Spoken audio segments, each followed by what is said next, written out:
if you'd only look more closely at your life, you would discover that you're moved in each moment by a sense of dissatisfaction that may, in fact, be unacknowledged, right? So, like, you're just moving on to the next thing, but there's a stress in your life that is motivating more or less everything you do. Your life has the character of a kind of long emergency, and yet there are people who are happy enough or lucky enough or positive enough that if you ask them, well, are you stressed out? Are you moved by a profound sense of dissatisfaction? Are you overlooking the present moment, kind of compulsively trying to get on to the next thing, even if in the present moment is full of the thing you thought you wanted a moment ago? They're kind of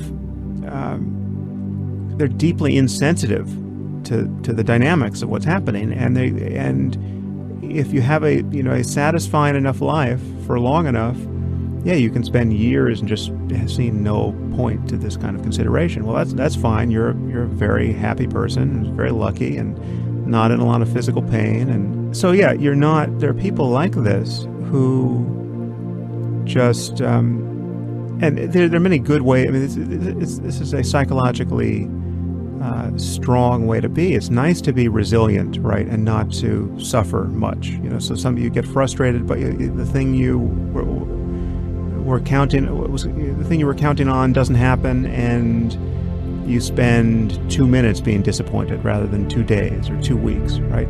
So there are people who are very lucky just by dint of genes and upbringing, and they're not shopping for a path to enlightenment because they don't see a problem, right?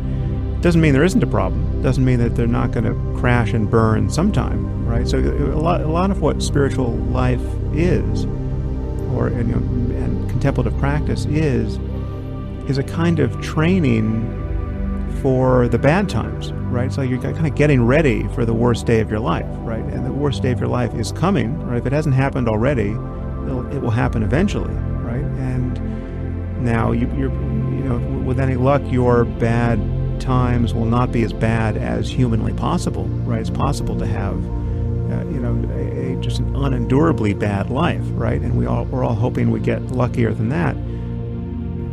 In the future, as in the present, your mind is all you have, right? Your mind, your ability to be happy or be at peace in the midst of what is happening is whatever it is in this moment.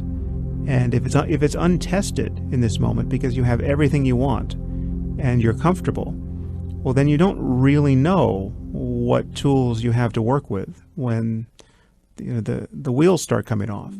And people who have thought a lot about this have discovered that there are some tools that are worth having in hand. And when you become sensitive to how it is you suffer, there's not a lot going on there. They're not novel processes. It's just whenever you're suffering, really suffering, you are lost in thought. Your own thoughts are just like this. They just arise, right? And you don't actually know what you will think next any more than you know what I'm going to say next, right? It feels like you in a way that my voice doesn't feel like you. But it is, if you pay attention, fundamentally just as surprising. It's just as novel. It's just as ungoverned by you. You're not choosing it.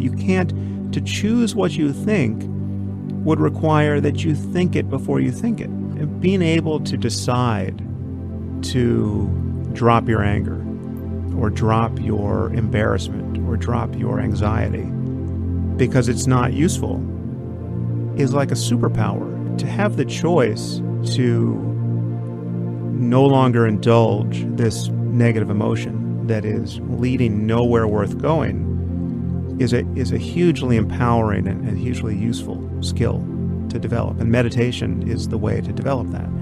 Meditation can equalize pleasant and unpleasant experiences because you realize that the thing that is aware of pleasure is the same thing that's aware of pain.